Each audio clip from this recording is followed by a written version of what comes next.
অস্ট্রেলিয়ার বিপক্ষে 2 ম্যাচের টেস্ট সিরিজ। 23 বছর পর কোনো সাদা পোশাকের সিরিজ খেলতে অস্ট্রেলিয়া যাচ্ছে বাংলাদেশ দল। ইতোমধ্যে প্রথম বহরে 5 ক্রিকেটার পৌঁছে গেছেন অস্ট্রেলিয়ায়, দ্বিতীয় বহরে বাকি ক্রিকেটাররা আর তাদের সঙ্গে প্রধান নির্বাচক হাবিবুল বাশার সুমন। ক্রিকেটাররা আসার আগেই সুমন হাজির হযরত শাহজালাল আন্তর্জাতিক বিমানবন্দরে।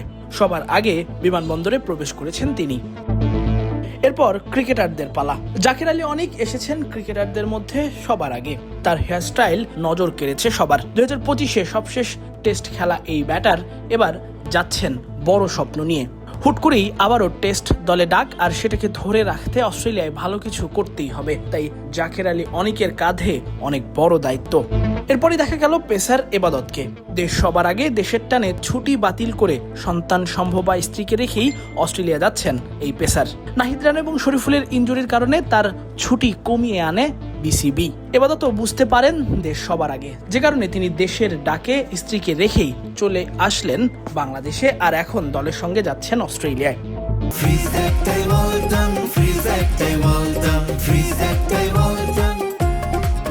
এবাদতের ঠিক পিছুই দেখা গেল পেসার মুশফিক হাসানকে।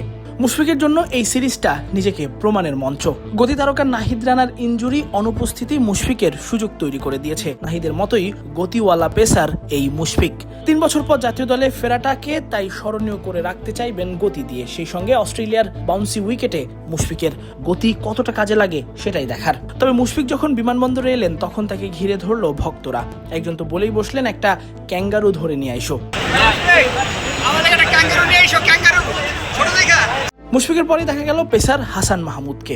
লঙ্কা প্রিমিয়ার লিগ কাউন্টি মাতিয়ে হাসান মাহমুদের লড়াই এবার দেশের হয়ে, আর সেই লড়াইয়ে তিনি পাচ্ছেন অস্ট্রেলিয়াকে। সুইমিং কন্ডিশনে বরাবরই ভালো করা পেসার হাসান মাহমুদ অস্ট্রেলিয়ায় বাংলাদেশকে দেখাতে পারেন বড় স্বপ্ন। তাদের ঠিক কিছুক্ষণ পরই এলেন মেহেদী হাসান মিরাজ, টেস্টের সহ অধিনায়ক। তার কাঁধে অনেক বড় দায়িত্ব। সম্প্রতি তাকে ওয়ানডে অধিনায়কত্ব থেকে সরিয়ে দেওয়া হয়েছে। শান্তর ডেপুটি হিসেবে শান্তর অধিনায়কত্বেই খেলতে যাচ্ছেন, আর তার কাছে দলের চাওয়া থাকবে ভালো কিছুই। মিরাজ বিমানবন্দরে আসতেই তাকেও ঘিরে ধরেছে ভক্তরা, তুলেছে একের পর এক ছবি। লিটন চলে গেছেন ভিআইপি টার্মিনাল দিয়ে।